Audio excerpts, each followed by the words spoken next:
Hey guys, how's it going? Hope all of you are doing well on this Monday afternoon.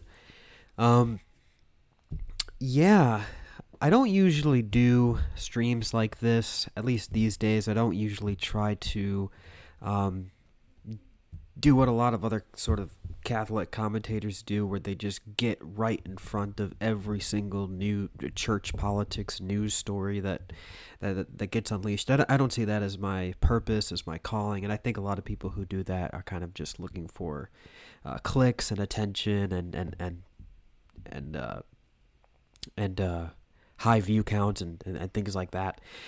So I generally look down on various Catholic channels that devote all of their attention, or almost all of their attention, even a large amount of their attention, to what really just amounts to punditry, Catholic punditry.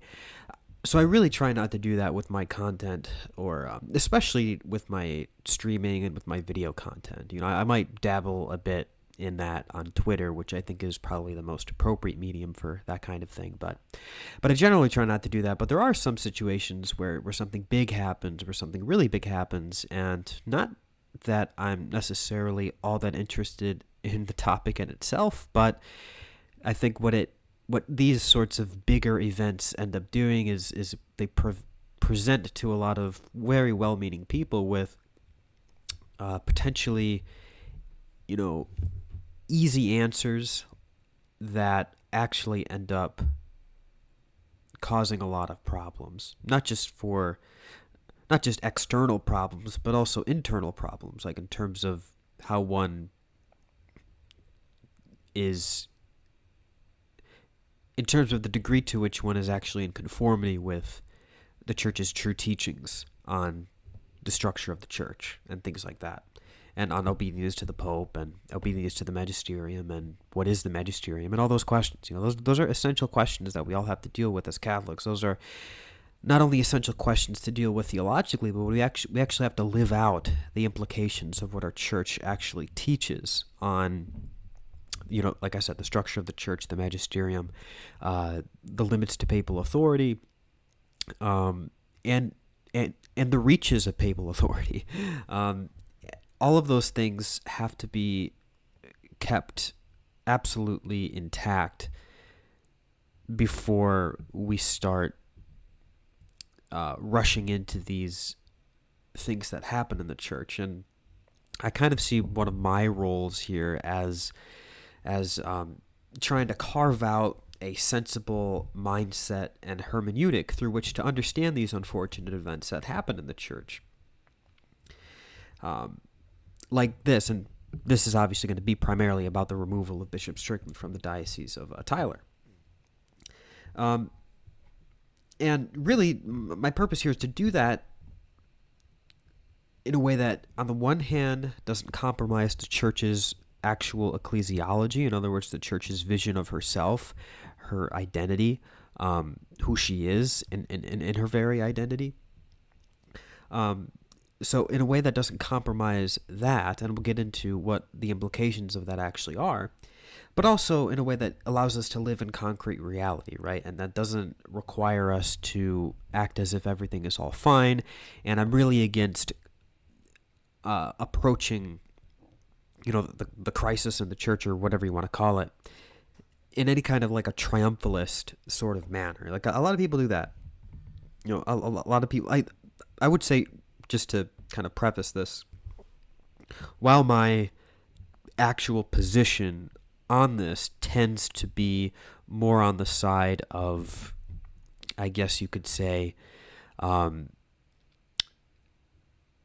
erring on the side of obedience to the Pope.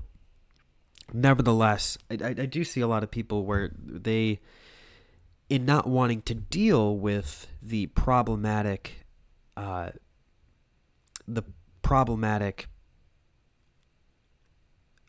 elements of this pontificate that we're dealing with today, and not wanting to deal with any of those, they kind of just not only ignore those problematic elements, but actually try to act as if we are in currently, like the church is currently in a like a triumphalist kind of a state. And I think that does damage to our credibility, because really we do have to be open and honest about the fact that like the church is really struggling right now. The church is struggling internally, not just in terms of the enemies that she faces from without, but there are many problems that are plaguing the church internally. And I think there are even some theological issues that haven't necessarily been adequately dealt with, even from within our best, theologians, in light of the current crisis. I'm speaking primarily about how we're supposed to deal with the either actual or potential problem of magisterial discontinuity. What do we do if two magisterial teachings end up coming into conflict with one another? What are the precise what are the precise theological distinctions that help us actually deal with that problem, make it coherent with our ecclesiology? That's a problem that I feel like we may have to face in the concrete and not just in the abstract. So we have to be open and honest about what those what conundrums that we have to deal with as Catholics, because the reality is that everybody in every religion, in every worldview, in every philosophical paradigm has, I wouldn't like to use the word weaknesses, but everyone has their key dilemmas or conundrums that kind of keep us up at night. And we have to be open and honest about what those are as Catholics, because we're not immune to them. Christianity is not immune to them. Christianity suffers with all kinds of paradoxes that are difficult sometimes to explain to the non-believer. I mean, think of, just generally speaking, some problems with theodicy and the problem of evil. I mean, we can't have a triumphalist attitude and act as if these problems are just so easily dealt with that we don't have to give them the time of day, or we don't have to recognize them as difficult. We do have difficulties. There are areas in our theology which may require further development and further adding of new distinctions to help clarify things that are currently unclear. And being open and honest about that does not amount to being doubtful about the truth of our religion. Of course it doesn't. I'm a fully committed Catholic, of course, and we have the theological virtue of faith. Hopefully, if we're in this, if we've received the state of grace to see with clarity the certitude of our faith, and it rests on our relationship with the Lord, who has founded His church, and I'm fully committed to all of that. But being fully committed as a Catholic and having the fullness of conviction does not preclude one from recognizing that there are areas that are uniquely susceptible to attack, and that there are areas within our theology that are uniquely challenging to deal with in light of the current situation. And so so in wanting to be open and honest about that, we're going to be going through here what some of those, I guess you could say, problems are in relationship to the event that had just unfolded. Okay, so for those of you who don't know, of course, Bishop Strickland, who was a very conservative bishop and who oversaw the Diocese of Tyler in Texas, he was just relieved of his pastoral ministry, of his pastoral duty, and the Vatican didn't really give any reason for relieving him of his pastoral duties there, and which is a very unfortunate thing. I mean, the offense should always be made known in order to give assurance to everybody that this wasn't just some kind of a petty move, and that this really was for the good of the universal church, and of course, good for the diocese of Tyler. That should have happened, and it hasn't happened. Maybe it'll be forthcoming. Maybe we'll get some kind of a full disclosure of what the real reasons were that motivated the sacking of this bishop. I want to say a couple things about Bishop Strickland, though, that may separate me from people like Lofton, but will also sort of separate me from a lot of the traditionalists out there who are, rushing to social media to like call for, the deposing of Pope Francis and things like that. And I'm not on board with that, which I'll explain in a minute. But I just want to say a couple things about Bishop Strickland, positive things and then some negative things. Positively, I think for a very long time, he really was sort of a lone voice for sanity in the wilderness, you could say. He really did stand up as one of the very few voices in the episcopate to defend unequivocally and with firmness of conviction the church's teachings, primarily on issues relating to sexual morality. And that's important. Like, there are some people like Mike Lewis or others in the Where Peter Is crowd or some vocal defenders of the Pope who may say that, Strickland was just way too fixated on issues of sexual morality, and he neglected other areas of evangelization that also have to be front and center in order to effectively sanctify the world. And, while that criticism can be true for some elements of, the traditional movement, I don't think it was true with Bishop Strickland, for one, and for two, it is also worth pointing out that, look, the world doesn't really have an issue with what the church teaches on things like, like nuclear disarmament or gossip or detraction or war, just war, or helping the poor, having a preferential option for the poor, these elements of Catholic social teaching. The world, generally speaking, either it agrees with those teachings already, or it's not, or those teachings are not seen as particularly controversial or necessarily looked at with derision by the world. So because of that, you have to look at, okay, what are the issues that are in fact uniquely detested by the world in a given age, and that is going to change from century to century, maybe from decade to decade, in terms of what areas of the deposited faith received from the mouth of Christ and received from the divine revelation that was attested to by the apostles. You have to look at what areas of that deposit of faith are uniquely hated or detested by the world in a given age, and that's going to change.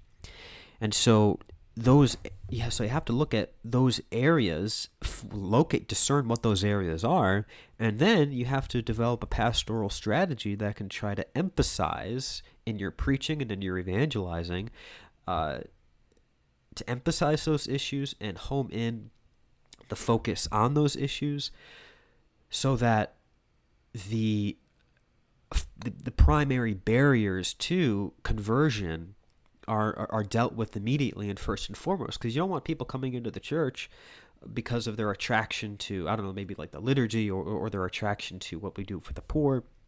You don't want people coming in who may be attracted to those things because the world already, is either supportive of them or is ambivalent toward them, and yet they reject fundamental teachings of the church due to our lack of conviction ourselves, or our cowardice that prevents us from being forthright about those issues with which the world has uh, has a particular and unique issue with.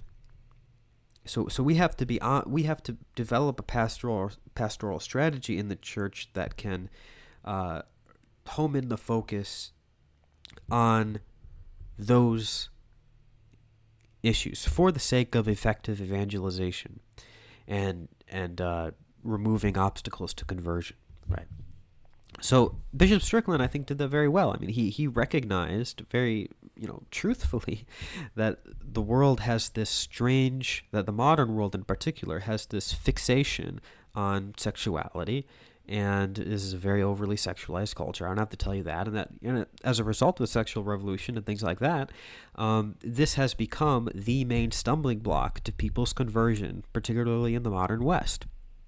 And bishops who recognize that, who see that, who acknowledge that, rightfully will direct their efforts to dispelling misconceptions about those areas of Catholic morality, and defending them, and clarifying, okay, what does the church actually teach about these things? Why what the church teaches about these things are true, and reprimanding other clerics for maybe undermining those teachings themselves, which has happened and is happening. So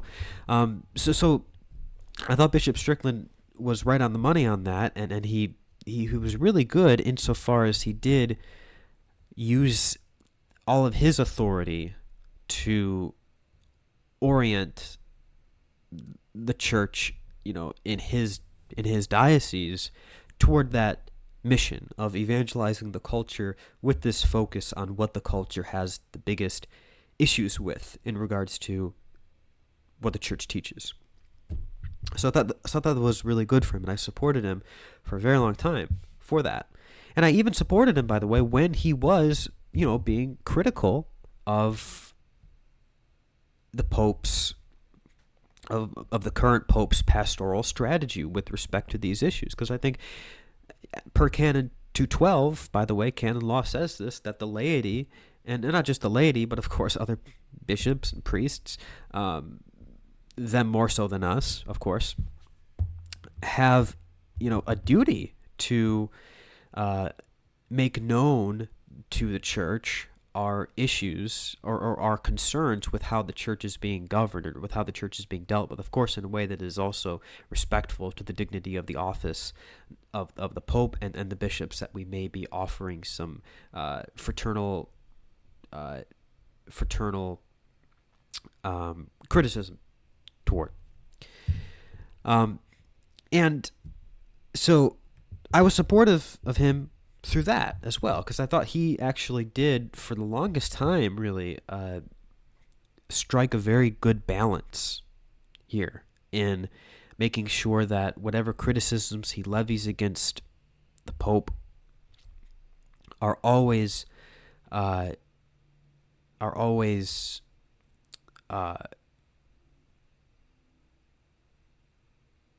grounded in a simultaneous filial respect for the office of the papacy, which extends to the person who occupies the office. So he was never casting aspersions toward the Pope. He was never, implying that the Pope has it out for the church, or that the Pope is trying to undermine the church's mission intentionally. So I thought he did exercise prudence and care for the simultaneous obligation to, on the one hand, or speak up for how you think the church ought to be run according to your conscience, or to make known your issues with how the church is being currently governed, but also in a way that keeping in mind the other obligation that also has to be existing at the same time, and which has to be respected at the same time, the need to do so respectfully and in a duly reverent manner that respects the office of the Pope, and that respects the dignity that is uh, that belongs to that office. The Pope is the supreme legislator. He is the supreme. He's the vicar of Christ on earth, so he demands that kind of respect. You can't just speak to him as if you would speak to any kind of secular or profane ruler. It just doesn't work like that. That's not how the church is structured. And that's one thing I want to talk about in a minute. But I did respect him for that, and I thought that he was a good influence because he was offering the pushback that needed to be offered, but also kind of preventing those in his care from going off the rails with it. And unfortunately, just in really the last week is what started to unfortunately break that pattern of behavior from him. Because then he and it's also sort of a problem that even leading up to that, he was sort of supporting and not offering any real pushback to various figures in the church who had gone off the rails and who were even starting to call into question the very validity of the Pope's office, right? The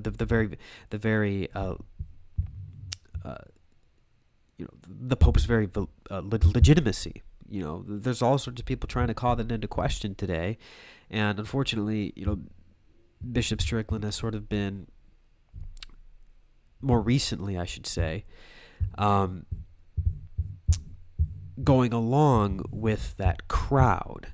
And, that's not really a problem so much for laity or even as much for priests, so long as, they don't cause scandal. But for a bishop, I mean, your obligation to avoid scandal becomes all the more rigid because of the responsibility that comes with your office, right? And so that's unfortunately something that he began to play a little loose with.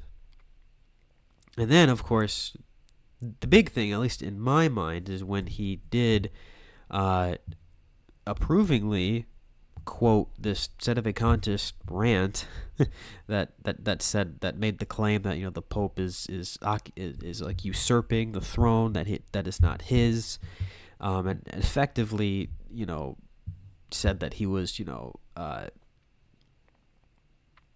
serving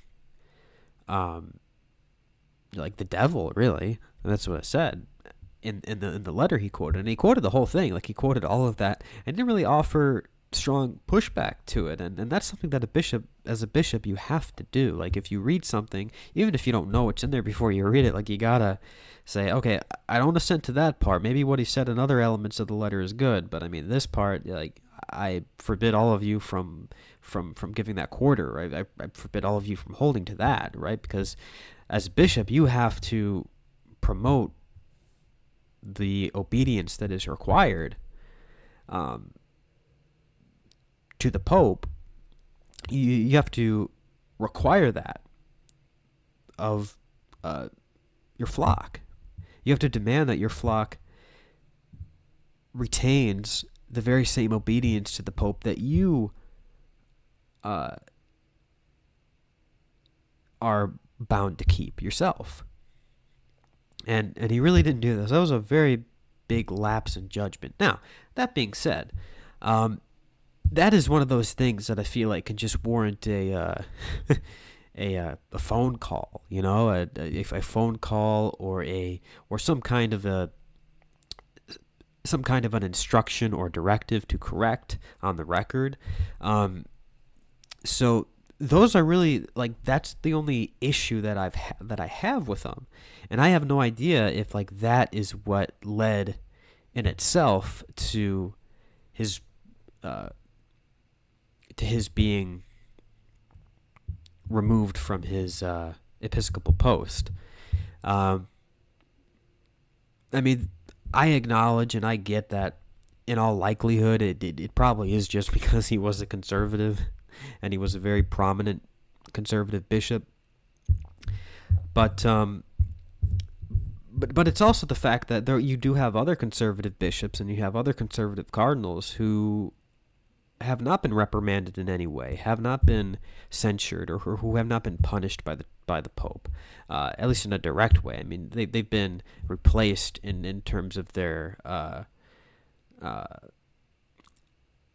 special, curial offices. Some of them, like Cardinal Sarah and Cardinal Mueller, sure, but they haven't really been censured or reprimanded in any formal way.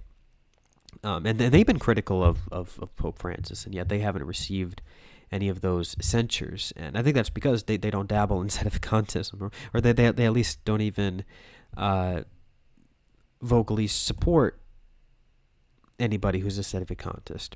They're pretty careful about that. At least it seems to me. Maybe I'm wrong. Maybe I'm missing something. But it just seems to me that that was a lapse in judgment on the part of Bishop Strickland, and had he not done that, I would be all for him, in the sense that I would be really upset with what has happened to him. And I still don't really support what happened to him. Like, I can't get behind removing him from his diocese over something like this, especially when, as many people rightly and understandably point out, that there are far worse elements in the church that not only receive no disciplinary pushback, but are actually, aided and abetted by the current Pope and his appointments, and in terms of who he elevates to positions of authority.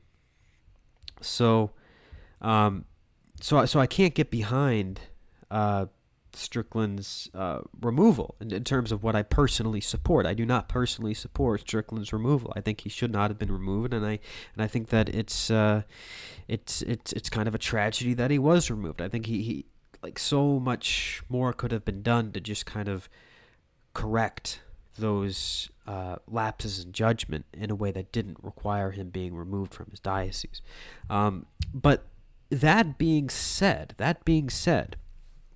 as Catholics, look, we do not have the luxury to just go by what we personally want or personally support, or what we personally think is the best course of action in terms of how the church ought to be governed. We can't go off of that purely. We have all sorts of other obligations in addition to that have to temper our personal desires or our personal wishes for how the church ought to be governed. Unfortunately, a lot of people are not mindful of that. And so you have all sorts of Catholic media personalities, and you have all sorts of, people in the traditional Catholic media. You have all sorts of Catholic, conservative Catholic pundits, traditional Catholic pundits, commentators, etc., who may rightly be upset by the Pope's treatment of Bishop Strickland, as well as just pastoral priorities generally. They may rightly be upset by by those things, but due to what I would call, in some way, like Americanist tendencies, they ultimately treat the church and the governing authorities in the church in a way that is not in conformity with the church's divine institution in terms of how she is essentially structured by divine institution. God had set up the church in such and such a way.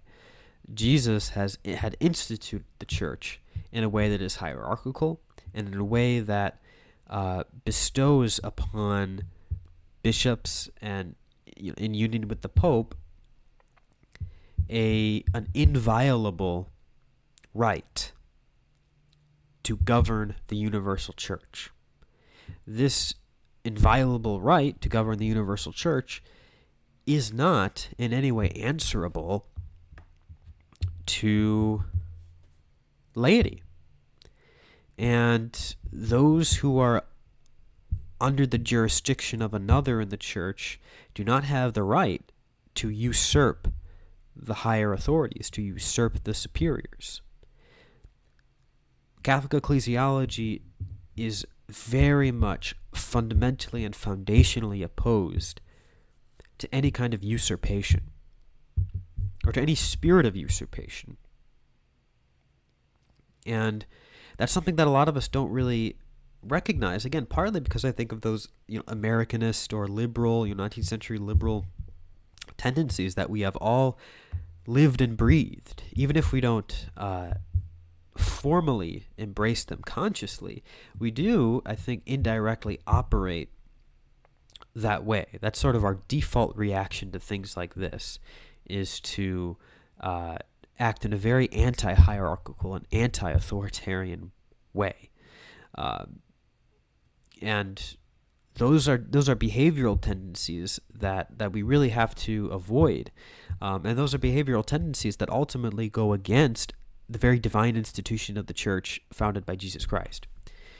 And so what are those tendencies that I think are prevalent among those who I think are overreacting to the Bishop Strickland situation? What are those tendencies? Well, for one,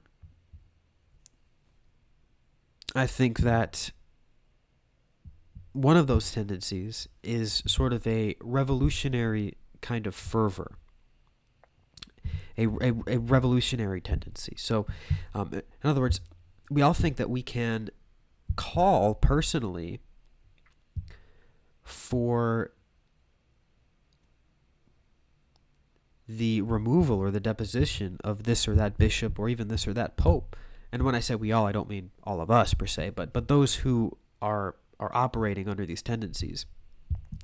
And I've seen this. You see someone like Michael Matt, for example, on Twitter. He has his chest puffed out, saying, like, challenging the Holy Father, essentially declaring war, total war, he says, against the Pope, saying that we got to remove this guy, we got to get rid of this guy, we got to put an end to this guy.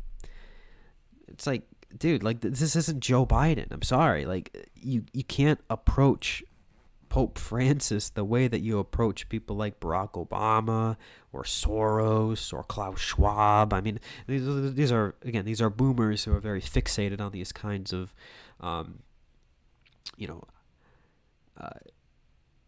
niche,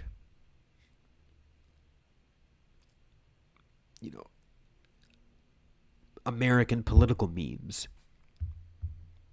And that has sort of infested, it's seeped its way into how these people think about the church. And again, that's a fundamental error, to think of the church in this way, or to think of the Pope in this way, as if the Pope is answerable to you.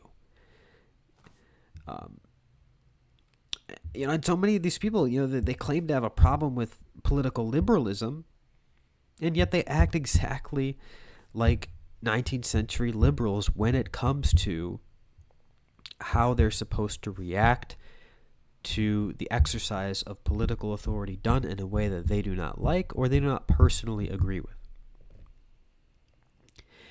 And that's just not, we don't have that luxury as Catholics, right? We believe in a hierarchically ordered church, and that hierarchical order is instituted by God. It has divine foundation to it.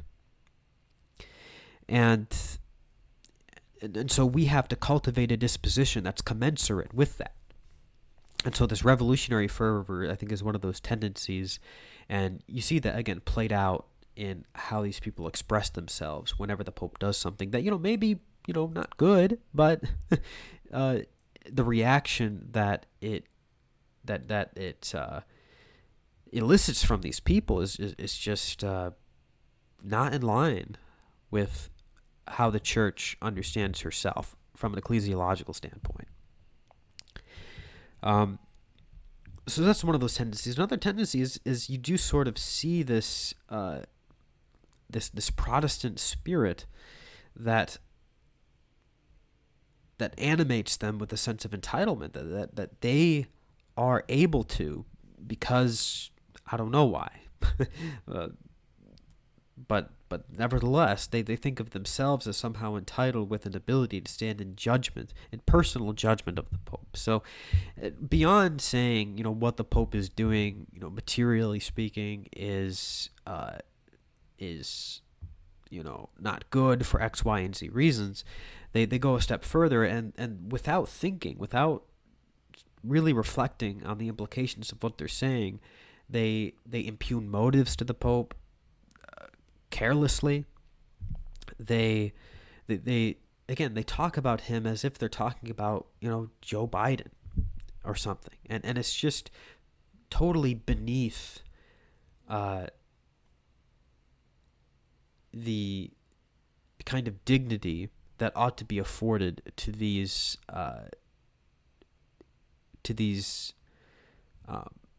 not only divinely instituted offices, but royal offices. I mean, we like the Pope. The office of the papacy does have a majesty to it that has to be respected, and so when you approach the papacy in this way, you profane the church. That's really what you end up doing. Is you end up profaning these sacred things. That's one thing that you really can't do. It's not in any way admissible to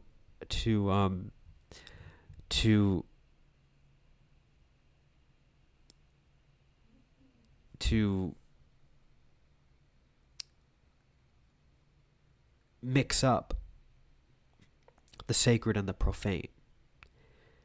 The sacred is one thing, the profane is another.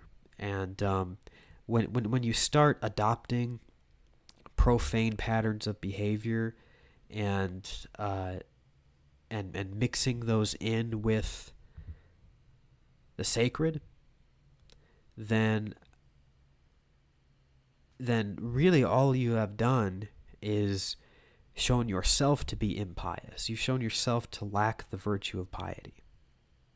And that's a big challenge. I mean, because we see things that we don't like for good reasons. We see things that don't match up with how we may know the church ought to be governed or structured or run, but because we are part of this institution, this divine institution that is so much bigger than ourselves and so much bigger than our preferences, so much bigger than even our maybe correct opinions, we have to humble ourselves a little bit and cultivate a disposition that really does, I think, reflect the majesty and the sanctity of the institution that we're in. So that's another tendency that I think that we see. And then finally, there's this tendency of individualism, whereby we tend to overinflate our ability to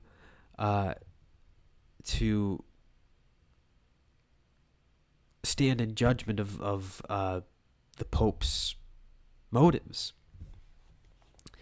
And it's slightly different from the other tendency I was talking about, in that this tendency kind of focuses a little bit more on how these people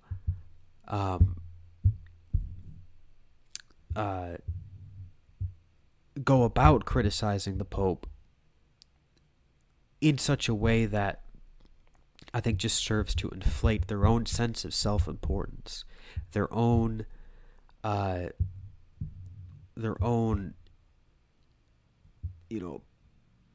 status as a pundit, in other words,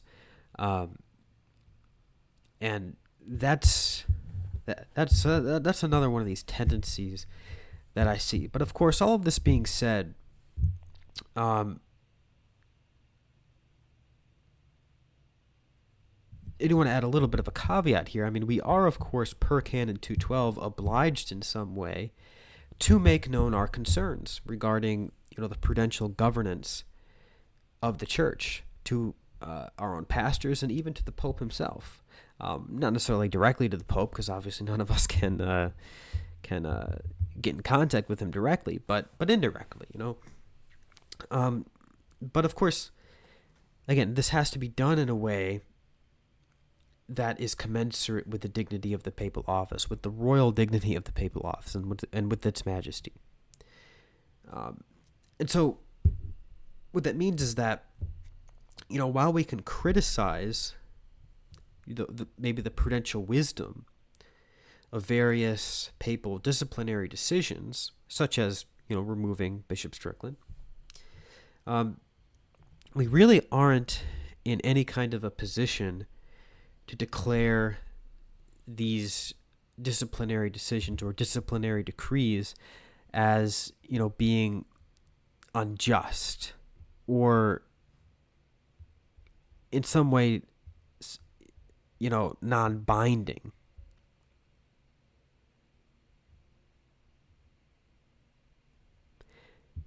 We don't have that authority at all. And that's because the Pope is the supreme legislator of the church. And that's by divine institution. That's not by human institution or by even, purely apostolic institution. That is by divine institution that he's the supreme legislator. And that means that he has this absolute authority, not a relative authority, but an absolute authority to govern the church in a way that he sees fit, so long as he's not coercing anybody to actually committing a sin or something like that. And again, this pertains to the divine institution of the church, and so it's a dynamic that we do not have the authority of meddling with. We don't have the authority to undermine that. And so when Bishop Strickland gets removed for maybe reasons that we don't agree with, you have to understand that the Pope has the authority to remove a bishop from his diocese. The Pope does have that authority. He is the supreme legislator. Just like the Pope has the authority to reform the liturgy, he has the authority to regulate religious orders. He has the authority to do all kinds of things that pertain to the governance of the church. And because of that, while we can fraternally critique those decisions, we can criticize them from the standpoint of prudence. Nevertheless, we can't declare them illegitimate. So when people start saying, "Oh, well, Bishop Strickland should just stick it to the Pope and just stay in Tyler, continue serving as bishop," no, that goes against the divine institution of the church, because the divine institution of the church is such that the Pope has the authority to make these decisions, in pastoral government. And because the Pope has this authority, and this authority is legitimately exercised, even if it's exercised in a way that we can rightly recognize as maybe imprudent, nevertheless, he has the authority to do it. And if he has the authority to do it, we have to respect that. And it's not, a desire to respect it just to be nice to the Pope. We have to respect it because, again, it really does pertain to how the church is divinely instituted. It pertains to the divine structure of the church. God had established this order. And while this order can be at times difficult to deal with, it can be challenging, it can be nerve-wracking, it can be, it can subject us to some forms of embarrassment and ridicule and derision from the world. That's true. And it makes being a Catholic harder in today's world. Nevertheless, that's just something we have to suffer through. It's something we have to suffer through prayerfully and meditatively, and we have to suffer through it with charity and grace, and hopefully merit through that grace the redemptive fruits that come as a result of that suffering. But it is suffering that we must endure out of love for how God established and instituted the church. And this great responsibility that that Jesus had entrusted to his apostles and to their successors to govern the universal church, that responsibility that he gave came was given to us out of the love that God has for his people. Because he loves humanity so much that he entrusts humanity with this ability to participate in the very causality of God. And we can abuse that responsibility, and the church has abused that responsibilities through imperfect clerics, absolutely. But as laity, it's more important to respect the essential divine structure of the church than to get ahead of the Holy Spirit and just impose our will, even if we may know better at the time. Even if our personal preferences or opinions on how the church ought to be run is correct, it's not going to yield any spiritual fruit if those maybe correct opinions are acted upon in ways that undermine elements of the church that are not in any way a matter of opinion, that pertain again to the divine structure and divine institution of the church. Respecting that divine structure, respecting that divine institution of the church is the most important element to this, because that is how we can work to reform the church, yet doing so while holding on to our soul. And if we can't do that, then the rest of it is kind of worthless. Why do you care anyway? Right? If you're going to be so obstinately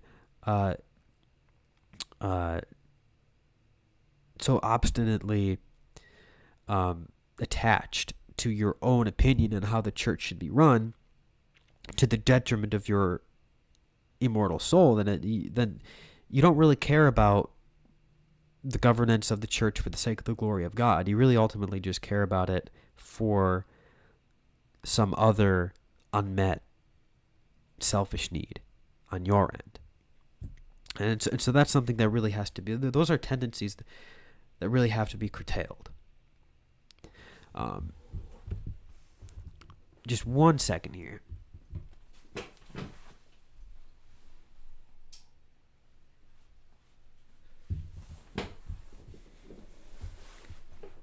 All right. So, in light of all that, while we can and should call into question, like I said, the prudential wisdom with which the decision to relieve Strickland was carried out, what we cannot do is consider ourselves in any kind of position whatsoever to dispense from the obligation to consider this action that we may disagree with as a legitimate exercise of the Pope's governing authority. And if we don't do that, if we do otherwise than that, ultimately we're cultivating a spirit of schism from within our own souls, and we are really not doing what we're doing out of love for the church. We're really just doing it out of love for ourselves, and that's a difficult thing to deal with. That's a difficult thing to contend to, because so many of us, we do really want what's best for the church, but we also have to be doing this in a way that is commensurate with how God wants us to operate in the church. And another thing I want to say about this is, while many Protestants may see it as maybe a weakness for us, that, in our daily lives, as members of the Catholic Church, that our daily lives as Catholics are so inextricably bound up with these various, corrupt tendencies among the church's hierarchy. Um, while many Protestants, like I said, see that as a weakness and see that as one of many reasons not to become Catholic, I would say that the fact that our daily lives as Catholics is so bound up with the current state of the church hierarchy, I actually think that is more in line with really a biblical understanding of the church as Christ's mystical body and incarnational presence on earth. We really don't have the luxury to evade the kinds of sufferings that come as a result of worldly successors to the apostles. Like Christ, we have to suffer with his bride, the church, who's always going to follow in the footsteps of the bridegroom. And so when the church is suffering through perhaps like the corrupt whims of various princes of the church, that's our problem too, and it's our problem that we have to suffer through. It's our problem that we have to just deal with because of the close bond that obtains between Christ and the church. So we don't have the luxury like Protestants do, if things go wrong in the church, to just carve out like an isolated haven, spiritual haven that is really unaffected by what churchmen do. We don't have that luxury because of the logic of our role as co-sufferer with Christ. Because of that role that we have, like, all of these problems in the church have to be our problems. There's really no way to evade them or to act as if they don't exist, or to find quick and easy solutions to dispense with them. Really, all of this goes back to this obligation on our end to have to to suffer for the sake of our love for Christ. And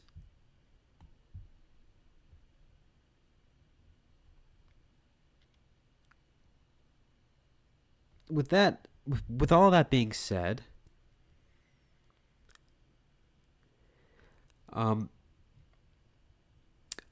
I do want to kind of just give a couple of additional thoughts about how to maneuver through this current papacy in general.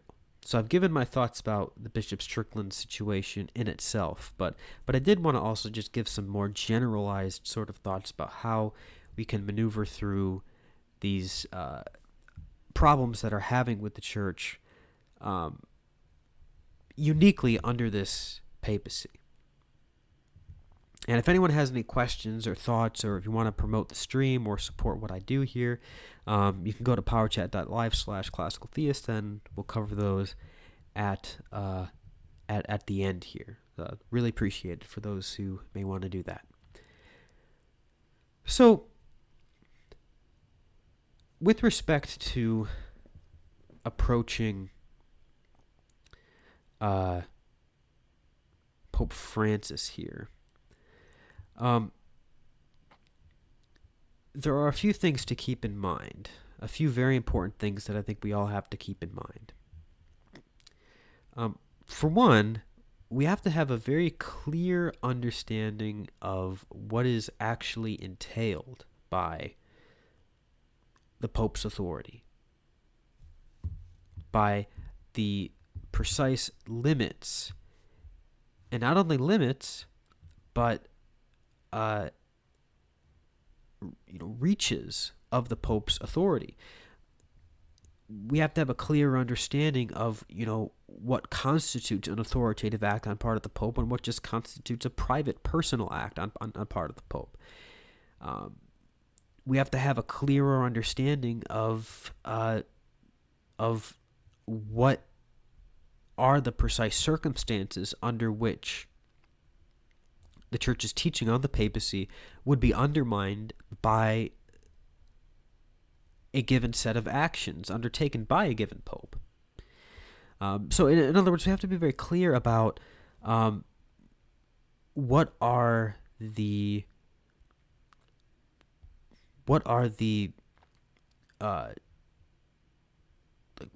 what actually is the structure of the papacy immutably, and how does that relate to our perception of how the popes act in real time. And when there is tension maybe between those two things, how are those tensions to be resolved? What is our obligation? What are our obligations with regard to resolving those tensions? And what are some danger areas that we want to avoid in attempting to resolve those tensions? So, with all of that being said, we can just come out and recognize, I think, and we should recognize this, that the Pope, the current Pope, is in his pastoral strategy, in his disposition, in his general outlook on the Church. Yes, this current Pope is more on the progressive side of the spectrum. It's okay to recognize that. There are some there are some in our circles who want to deny even that, and who want to even act as if the Pope is secretly based, or he's secretly the next Pius IX, or something like that. And that couldn't be further from the truth. That's just not true. And in some ways, when you sort of beef him up like that, in a way that's sort of undeserved, when you beef him up in that way, you kind of do a disservice to him, because he wouldn't like being labeled in such a way. I guarantee it. And, it's one thing to bear false witness against somebody maliciously, but it is also true that, you can't lie about people for a good reason either.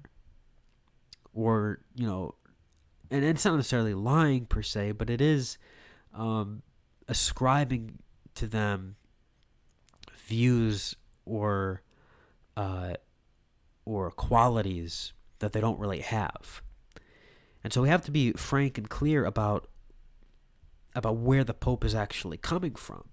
And while I do say so, he is definitely of a progressive bent. However,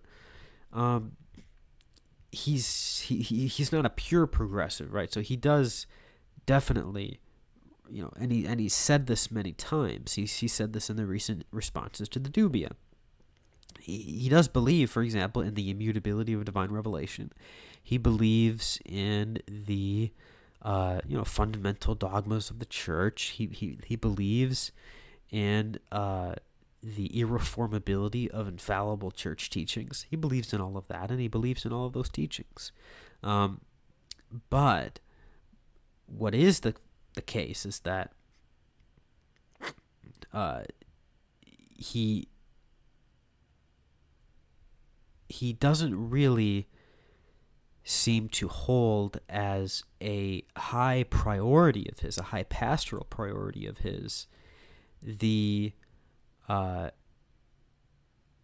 safeguarding of orthodoxy in the Church. And I think that's safe to say, that it's not slandering the Pope to say that safeguarding Catholic orthodoxy is not one of his main pastoral priorities. I think that's obvious. I mean, that's indicated by how he has decided recently to structure the dicastery for the doctrine of the faith. He doesn't, and also in his recent motu proprio on this new paradigm shift for theology, both of those clearly indicate that he sees common dialogue with others. He sees non-confrontational, good ecumenical relations. He sees fraternal peace and fraternal charity. He sees those things as far more important and of far more far more, you know, he let me back up a second.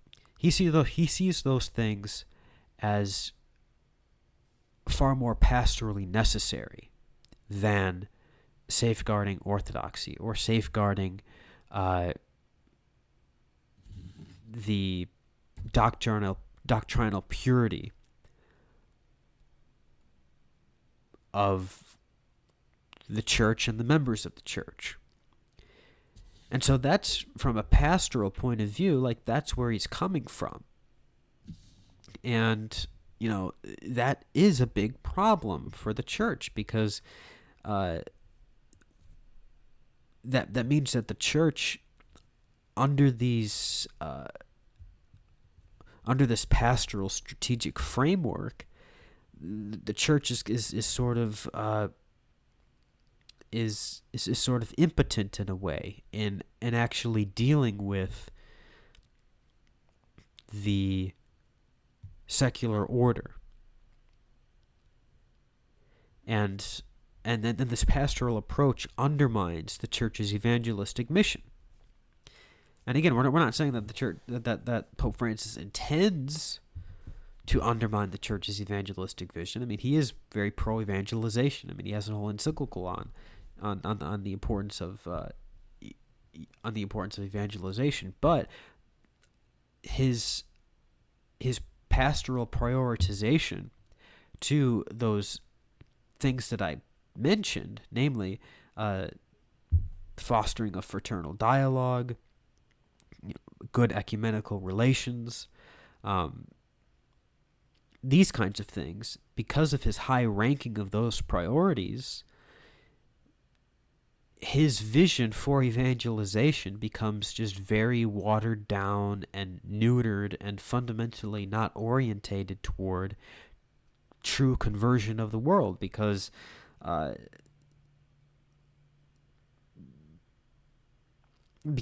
of how easily it would be for true and authentic zeal for souls to cross over into what he considers to be proselytism.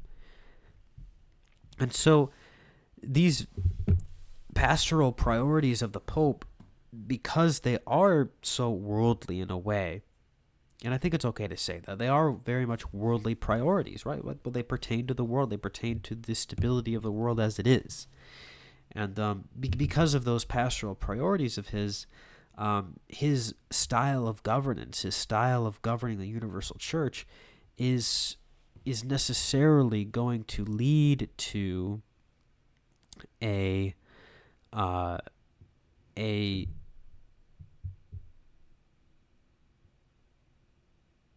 watering down, if you will, of the church's missionary zeal and missionary spirit. And so that's sort of it, just to lay out right from the onset the proper way in which to understand where he's coming from a pastoral point of view.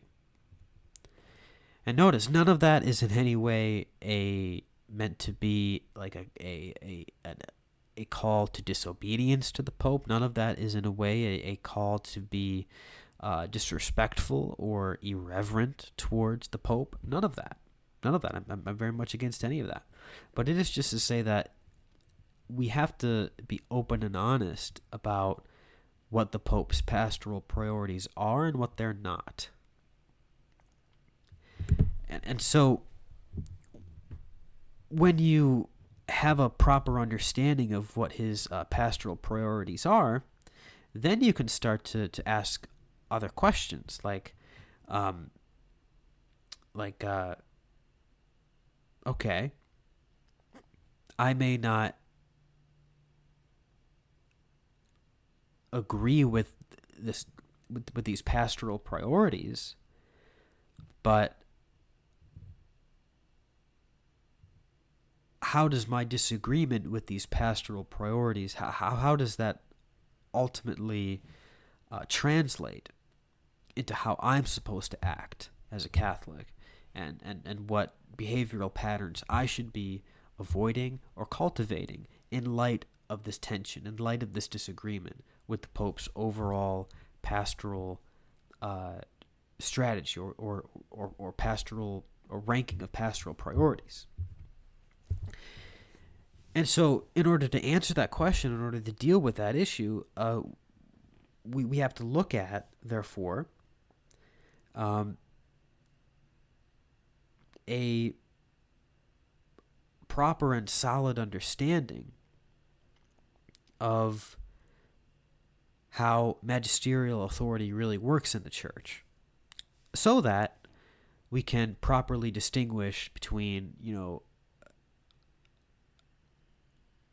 an action of the Pope that does properly flow from his capacity, his authoritative capacity, in a way that binds our obedience, or in a way that, just kind of flows from his personal, private view of things, or, like I said, his own personal ranking of pastoral priorities, which we're not bound to accept as our own necessarily.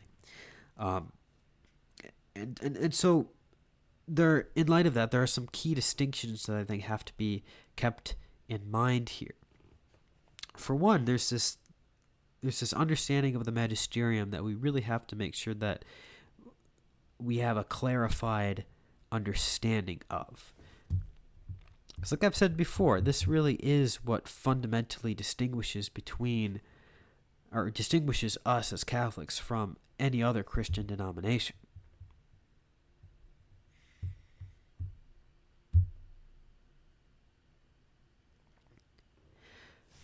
So what is that structure? Well, again, as I've said in past streams before, we have this difference between the authentic magisterium and the definitive magisterium. And so the authentic magisterium, or the non-definitive magisterium, is just when the Pope exercises his teaching authority in a way that doesn't fulfill the criteria for an infallible declaration, or what we would call an ex cathedra declaration. And then, of course, we have the definitive magisterium, which does. And so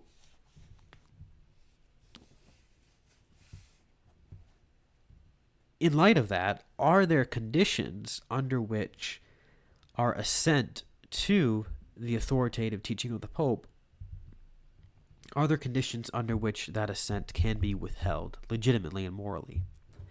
Well, I think there are, but again,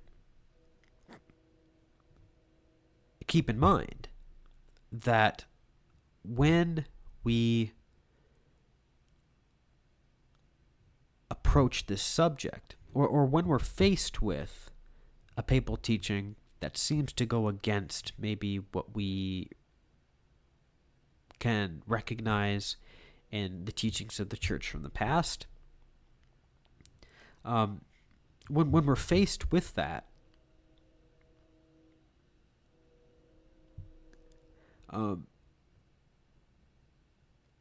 we can't jump into a rash judgment, right? We really have to study the matter carefully and prudently and soberly.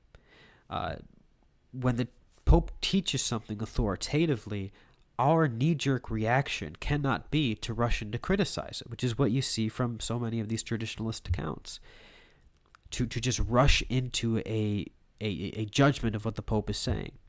Like, again, that's not filial obedience to the teaching authority of the church. That's punditry, and punditry is not Catholic, at least in terms of how one is supposed to act towards the church herself.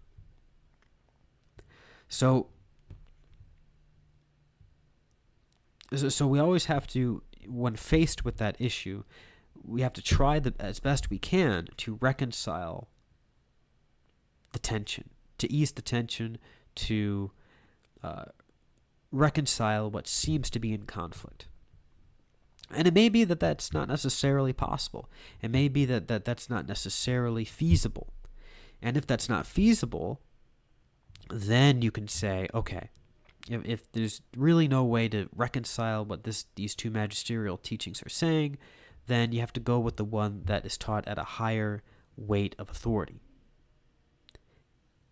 And then you consider the other one as therefore not really authoritative because it's already overruled by a higher magisterial authority. Now, there are some people like Michael Lofton who think this is not possible, at least in terms of a situation in which a non-definitive papal teaching can contradict a definitive papal teaching. He thinks that that's just not possible and can never happen, just given the indefectibility of the church. And again, in the interest of, open and honest transparency to others, I want to submit that that's not the correct way to look at it. And actually, funnily, ironically, it's actually Lofton's position that is contradicted by a papal teaching itself. And you have that in the teaching of Pope John the 22nd. Now, many of you might recognize Pope John the 22nd as the one who got on the hot seat for having rejected one of the church's teachings on the beatific vision. Namely, he rejected the view that the saints immediately see the vision of God. But that's not really what this is about, per se. What's the case here is that John the 22nd actually sort of acknowledges the hypothetical scenario of a pope in a non-definitive magisterial teaching contradicting a definitive teaching. And that's made clear here. So he says, Pope John the 22nd, he says,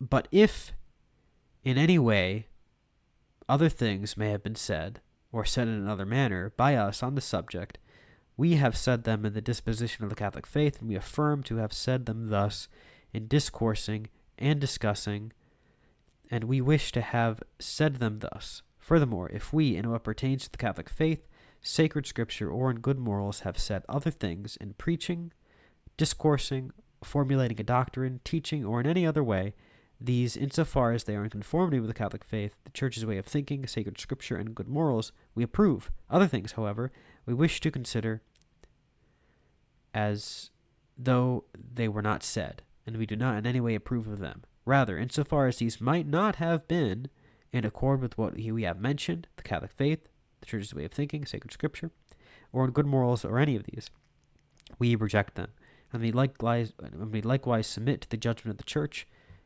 and our successors all that we have said or written on any subjects wherever and in whatever place and in whatever situation we have or may have had up until now. So what he's saying there is that, look, if I had taught anything in the past as Pope that went against these definitive rules of faith, then I would consider them as, I wish they would not have been said, and ultimately, I reject them. And so that implicitly acknowledges the possibility of this sort of magisterial discontinuity. But of course, as I articulate in another video of mine, in such a way that would basically mean that the teaching that conflicts with definitive teaching just can't be considered authoritative. So the reason for going into all that is just to say that, look, we shouldn't, we can be okay with, in other words, the possibility of something like this happening. So we shouldn't be in fear of this happening in the future. We shouldn't necessarily consider the truth of our faith as hanging by a thread. If this happens, it can certainly be reconciled with the definitive teachings of the church. And it doesn't in any way necessarily call into question what the church teaches about the indefectibility of the church and about, papal primacy or anything like that. There is a way to deal with it. And so if you see something in the future from Pope Francis that he teaches in his lower level magisterium that may contradict what the church has already taught definitively in the past, our response to that simply has to be to recognize that as having already been overruled by what the church had already taught. But again, if that happens, our response still has to respect the authority and the dignity of the papal office. So we can recognize that this teaching has already been overruled. I still recognize the authority of the Pope, and I submit to all of his legitimate exercises of authority. And I will not respond to this by casting aspersions against them. I will simply recognize the tension here. I will subscribe to the higher level of authority that I'm bound to. And then I'll just try to respectfully make known the discrepancy here. And none of that, like I said, should in any way lead us into any kind of a schismatic mentality. It's actually, it doesn't have to really upset our daily spiritual practices at all. It doesn't really have to disturb our peace of mind even all that much. It really is just kind of a simple procedure, a simple way of dealing with this problem. And so that has to do with, the possibility of being faced with magisterial discontinuity in the church, or in papal teaching. Another thing that you have to keep in mind is the binding nature of disciplinary decrees of the Pope. Okay, the Pope. Again, we may disagree with what the Pope decides in the exercise of disciplinary governance of the church. We may have different views on how that ought to be exercised. Sure.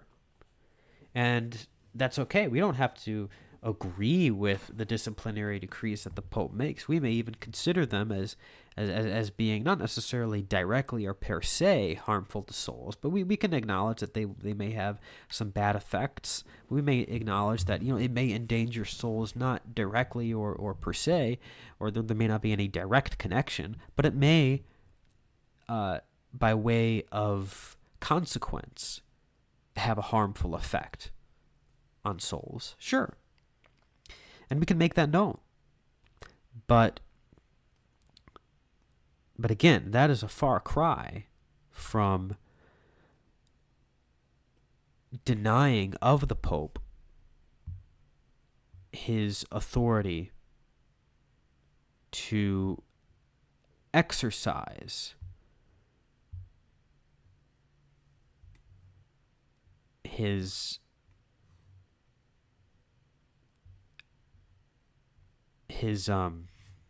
power in that way. And so we just have to be very, very clear. We have to be very, very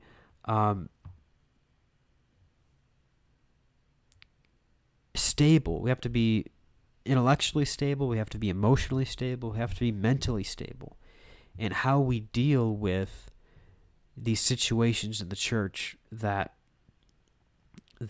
may indeed involve the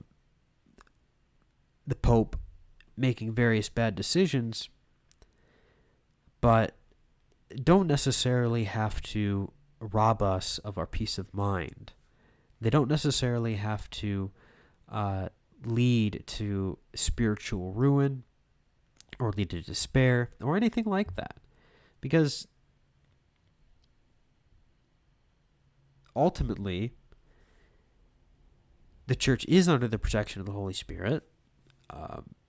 The church's indefectibility does extend to the present day. And the church's indefectibility will not be undermined by anything that the Pope decides to do. And we will never, in any circumstance, be penalized. We will never be considered as held morally culpable for the failings of a given pope. That's not our job. Thank God, that's not our role. we don't have the gravity of that of responsibility that comes with wielding that level of authority. We don't have to deal with that. We just have to deal with being faithful and obedient to the magisterium. We just have to be responsible for how we evangelize and spread the faith despite various obstacles to evangelization that may indeed be coming from the hierarchy, but aren't necessarily imposing on us in how we carry out evangelization. And we can do all of these things while keeping a sane mind and while keeping a level head. And that's really, I think, just the most important thing that I'm trying to impress on you through this stream here, is just to acknowledge the difficulties that are in the church, to acknowledge the fact that we don't have a good pope right now, that the pope is not that there's much to be desired in how this pope carries himself, and how he teaches, and in how he in how he governs the church. Yes, there's much to be desired in those things, and we can list on and on and on the failures, but we also have to recognize that what's more important for us is that we don't allow this zeal that we have to cost us of our own eternal salvation. I mean, there's nothing more important than that, and it's so easy to lose sight of these real obligations that we have in terms of the obedience that we owe to the Pope that stem from the divine constitution of the Church.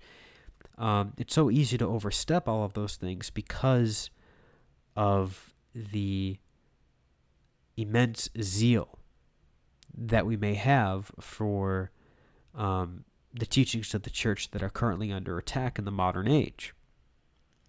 We tend to get very fixated on those things, and for good reason, right? Like it's the Church's teachings on marriage and sexuality and family life and hierarchy and her anti-liberal teachings. All of these things are constantly under attack by all of the major global institutional forces in the world. Like, that's obviously true, and we do retain an obligation to resist those things, even if the current hierarchy doesn't recognize that obligation. We have that obligation. We recognize that obligation, and it can be very easy to fixate on that obligation and lose sight of the other obligations that we also have in terms of the obligation to remain obedient to the current hierarchy of the Church insofar as they exercise their authority legitimately. So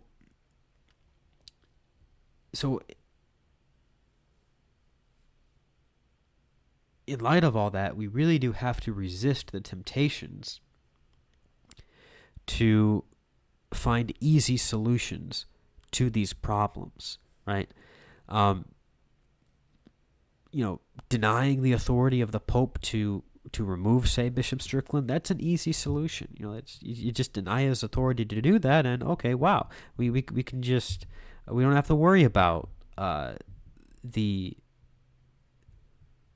embarrassment that might come as a result of other people witnessing what's going on. We could just say, oh, well, he doesn't have the authority to do that, so, but no, we have to take the harder path and saying, you know what, no, he does have the authority to do that. I may not like it, but he does have the authority to do that, and I'll defend his authority to do that, actually, because it pertains to a more foundational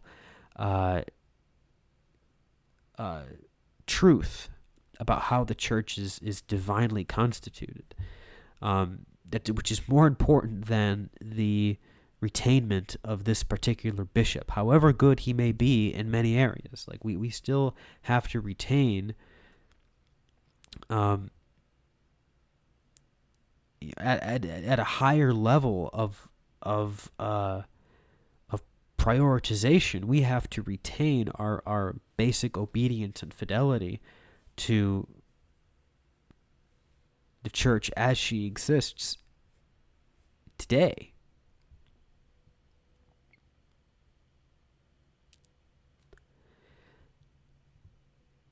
So I guess like the last kind of thing I just want to say then, as a result of all of that, is, again, like I fully recognize and I do fully understand where a lot of you are coming from. You know, there's a lot of people on Twitter who are very upset with me for even defending in any way the Pope's removal of Strickland. And again, I do fully understand that, but you have to understand that it comes from a place of wanting to retain my obedience to teachings of the church that are more foundational than what you're concerned with. Like, you're concerned with the pragmatic difficulties that are going to ensue from these otherwise very good bishops being removed. And I get that. Like, that's a problem. That's a problem we got to deal with, because we're going to be, now, like, I have no doubt that the Diocese of Tyler is going to be run by somebody who could not care less about the actual salvation of souls in the way that Strickland cared about. Like, I have no doubt about that. And I know that's a problem. Like, that's a big problem.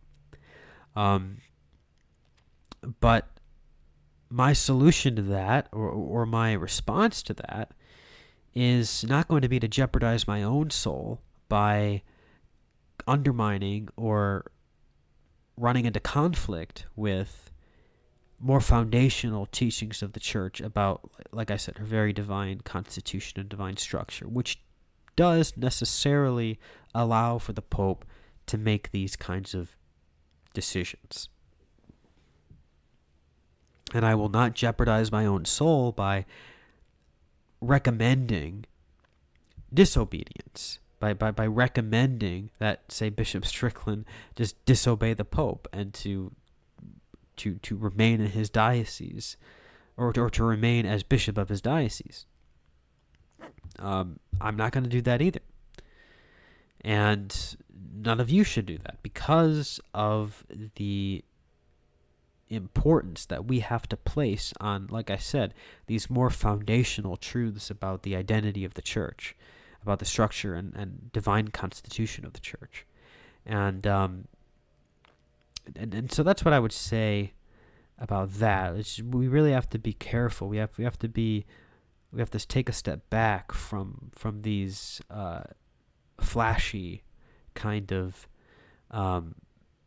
sensational events that happen in the church, and we have to hold fast to, and in a firmer way, to the teachings of the church that are immutable and not subject or not susceptible to the swaying of political winds that come and go and are transient from age to age. These situations will blow over. I do believe, I actually do firmly believe that the church will become healthier in the future, especially the American church. The American church, I think, will be in a much healthier and holier state come 100 years from now than it is now. I think that the episcopacy will be purified, and there are all sorts of, like, evidentiary indications of that actually happening, right? Like, you have like all sorts of survey results that seem to indicate that progressive clergymen are a dying breed at an increasingly rapid rate. The dying out of progressive clergy is going to be an existential threat to the current pastoral priorities of Pope Francis. Like, Pope Francis's progressive pastoral priorities are already here and now facing an existential threat from the quality of clergy that are right now populating seminaries and parishes and dioceses, and that's happening now. So really, things are already getting better. I mean, it's not very easily perceptible, of course, but they are getting better. They're getting better. They're getting better in ways that are, like I said, less easier to perceive directly, but it is happening slowly but surely and gradually. And we just have to have the patience. We have to have the humility and the patience to endure that. We just have to be able to suffer through it and deal with it and endure it. To endure the suffering, to endure the trials, to endure the storm. And it'll get worse before it gets better. I have no doubt about that. I mean, look, we still got to deal with the remnants of this generation of clergy that had been badly formed and had been kind of taken that had been swayed by the cultural zeitgeist of the post-war age, and that really did radically screw up their theological frameworks, the way in which they saw the world, the way in which they saw the church, the way in which they saw the role the church had to play in the modern world. And you see that in Vatican II. I mean, in Vatican II, its documents, while some of them very beautiful, some of them wonderfully crafted, some of them none of them heretical, like none of them non-orthodox, but clearly some of them, I'm thinking especially of Nostra Aetate, Dignitatis Humanae, Gaudium et Spes. Elements of those documents are compromised a little bit by a optimism, by an inordinate optimism about the future of mankind. And you see that. And I'm not the first one to point that out, by the way. This was a comment that had even been echoed by Ratzinger at the time. Ratzinger had real reservations about Gaudium et Spes and about its tone and its posture towards the modern world. And so I'm not the first one to say that, but it is true, and I think that the immediate generations of clergy that followed that moment were negatively impacted by those tendencies, and by that cultural zeitgeist, and then that's how we got what we got in Pope Francis. Really, I mean, that's really why we are where we are. And unfortunately, there's just a lot of people out there who are too impatient. Like, they need their easy solution now. They need to be afforded the luxury to not have to think about Pope Francis now. and they just don't want to deal with the embarrassment that comes with the church being perceived by the wider world as less sure of herself, or as less confident. And yeah, that hurts. Like, that's a struggle that we all have to deal with.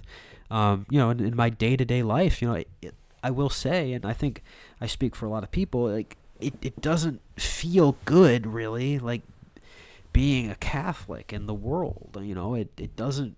There's not much to feel proud of right now, and I get that. Our Catholic identity is unfortunately it's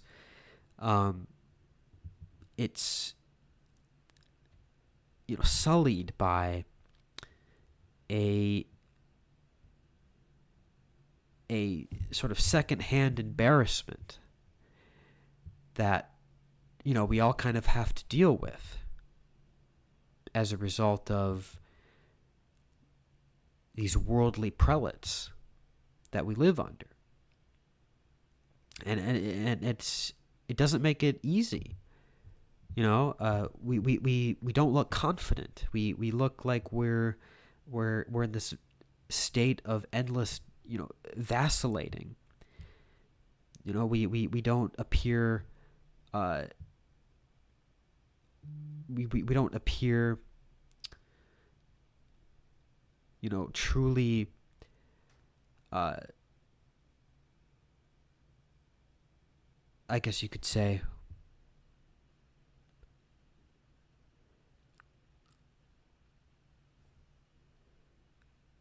sure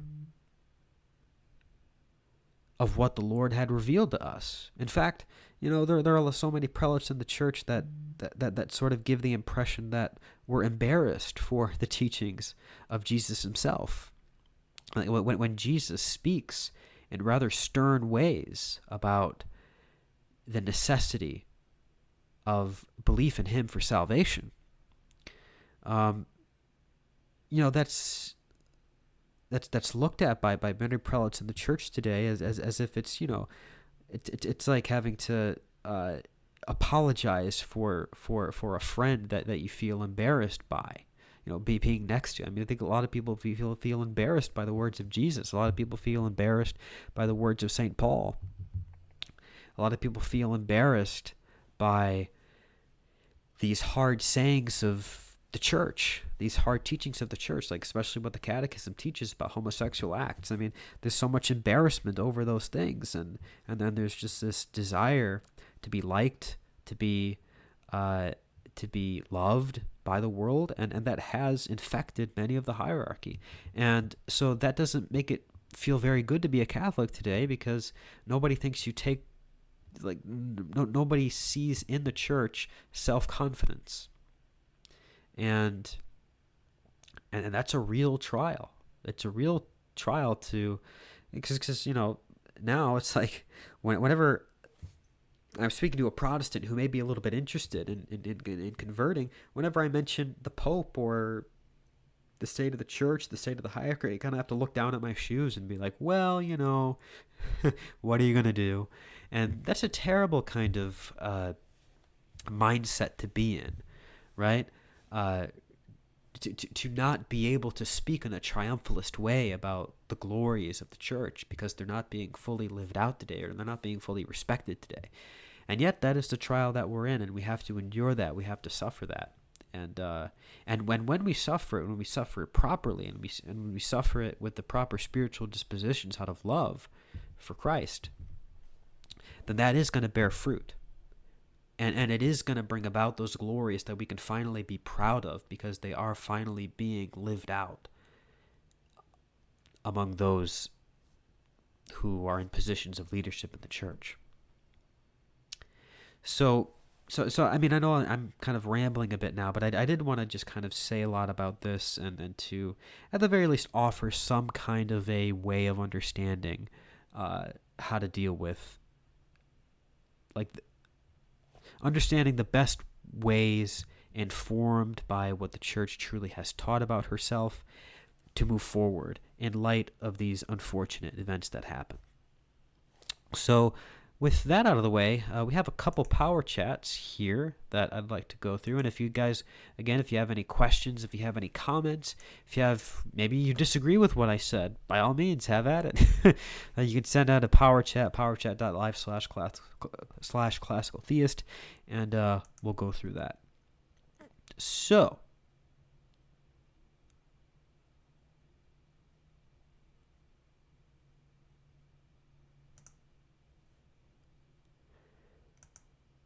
we have Tradcat with $15. Thank you. He says, love learning and listening from your commentary.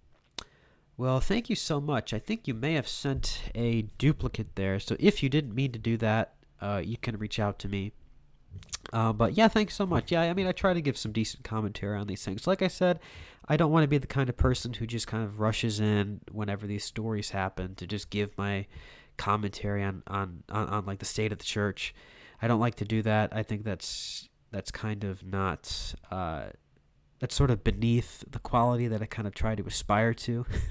um, but I do think there are some cases where it's necessary. At the very least, as someone who I feel I am a little bit informed about how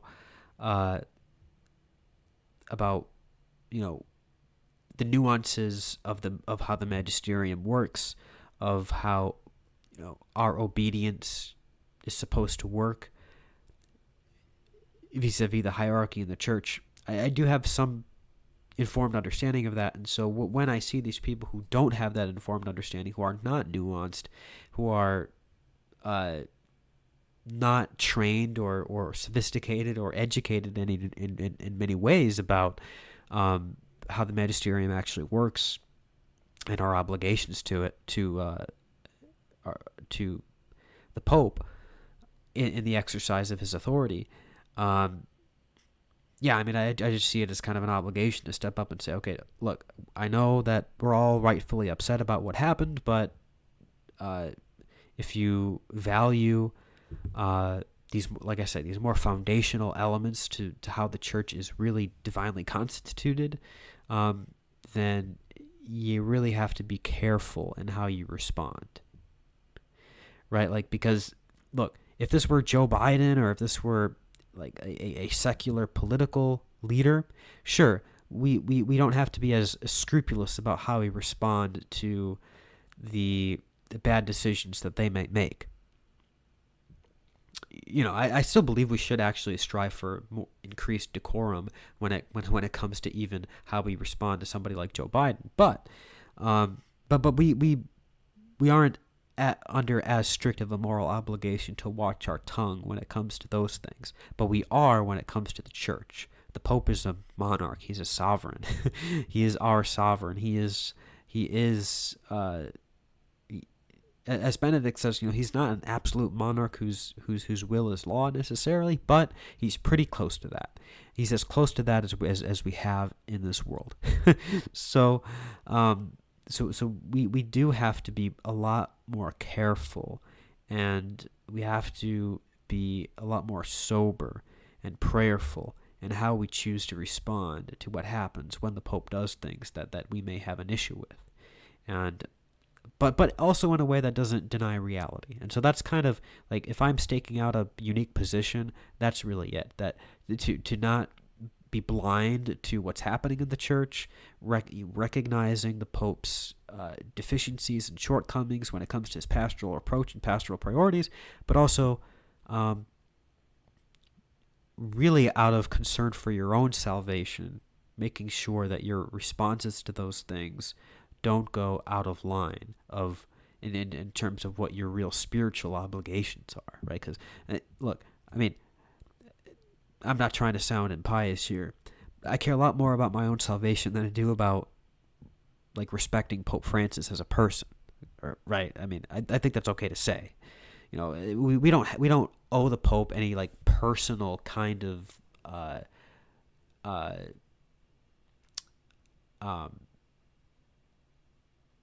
fondness. We don't have to like the Pope. You don't have to like the Pope at all. But you have to care about your own personal salvation. Like, you have to love God above all. You have to love God. And part of loving God has to do with respecting the way in which he instituted and constituted the church. And if you care about that, then you have to be a lot more careful in terms of how you respond to Pope Francis. Okay? Because, like I said, it's not about my love for him on a personal level. I don't have much fondness for Pope Francis as a man. I'll be honest about that. But I have a lot of fondness for Jesus, and I try to increase in that every day. And as a result of that, I have to be meeting the obligations that are imposed upon me by Christ in terms of how I'm supposed to act in relationship to the Pope. So if you care about that, then you have to care about how you treat Pope Francis. And so long as you are within sort of the parameters that I've articulated here, I think you'll be just fine. But think about it. I know I've been very rambly in this video. I hadn't had much time to think or prepare much here, or to really organize my thoughts. But I did want to at least give something. I wanted to provide something. So I hope that was helpful to you. I hope you learned a little bit something. I hope that you were able to kind of maybe think through this issue with a little bit more clarity and precision. And thank you to Tradcat who donated. Really appreciate it, big guy. Thank you. And yeah, God bless you. I hope you have a wonderful rest of your evening.